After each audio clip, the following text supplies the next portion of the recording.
Hey everybody, I'm Sean, the Tech MBA Dad, and today's video is on the RayBan Meta AI Glasses.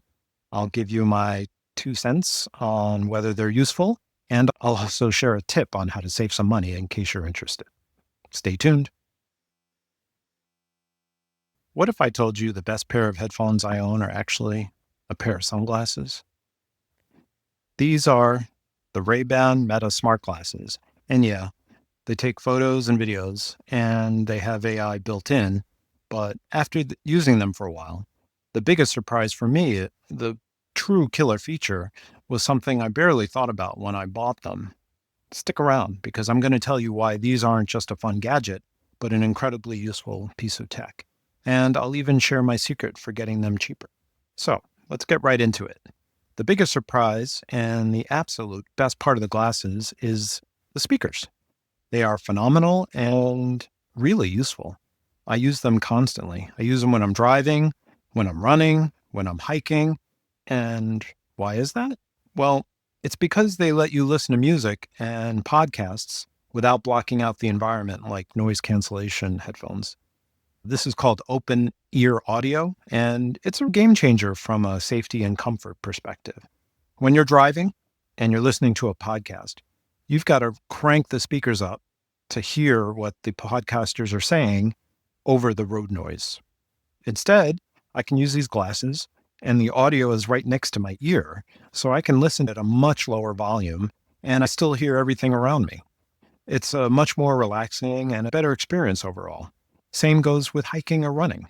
Instead of noise cancellation headphones that seal the world out, you can use these, listen to your music while running, but still hear the traffic and sounds around you to stay safe.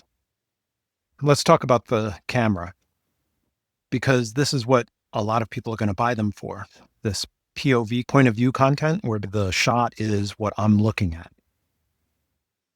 In fact, I'll take some right now and you'll see my point of view. So whether I'm cooking, working, or making music, I can just tap the side, start recording, and capture what I'm seeing and doing. It's a really convenient way to get a shot instead of having to get a tripod, mount your camera, and frame your shot.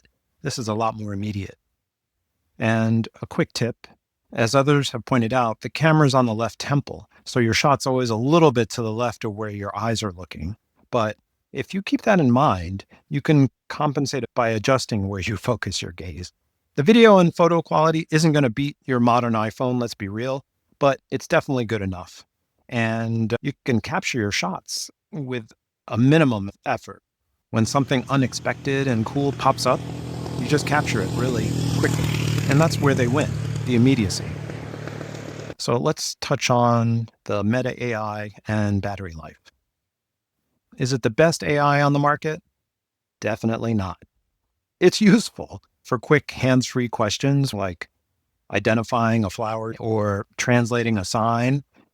It's great for those simple tasks. It's a work in progress and usable as long as you know the limitations.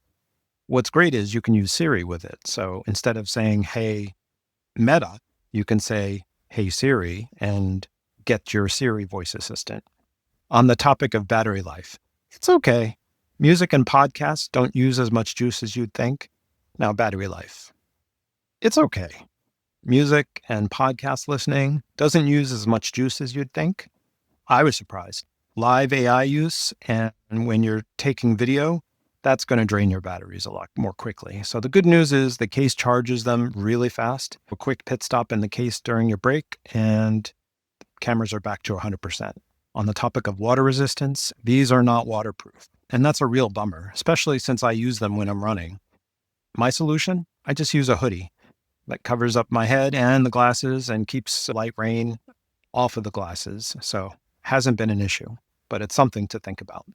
The next topic is sizing. They do come in different sizes, and you should probably try them on. I have a larger head, and I had originally bought the regular size, but they were kind of tight. So I exchanged them for the larger frames, and it made all the difference in terms of fitting my head. Try them on before you buy them. They're not cheap. Here's a tip to save money. I got mine at Costco. They sell them cheaper than almost everywhere else by like $50 to $75. They only have two options, but if you have a membership, it's definitely worth checking them out. Let's address the elephant in the room. So let's talk about privacy. Yes, these things require a Meta account. And yes, you're wearing a camera that connects to the Meta backend. For me, I don't use Facebook personally, so I set up a dummy account just for the glasses, and that's enough for my comfort level. Is this a creeper device? Well, I've worn them just about everywhere, and frankly, nobody notices them. Now, the other thing to keep in mind is when you take a photo or video, there's a flashing light that lets people know they're being photographed. So, my personal rule, I would never use them in a private space like a gym locker room or in a bathroom. That's definitely crossing a line. While I know somebody out there is going to do it, I think we all need to be mindful and just be respectful. So, overall, I'm really impressed with how useful these Ray-Ban Meta glasses turned out to be. These are the Gen 1s and they're just fine. I didn't even think about upgrading to the Gen 2s, which have a better camera and longer battery life. The price difference just wasn't worth it for me. The camera is a great convenience and the AI is a nice bonus, but the open ear speakers are the true killer feature that made these something that I use on a daily basis now. So, are you thinking about picking up a pair? Let me know in the comments. And if you have any questions, post those questions in the comments and I'll try to answer them. If you've enjoyed this review, please hit that like button and subscribe for more tech reviews. Thanks for watching. I'm Sean, the Tech MBA Dad. Until next time.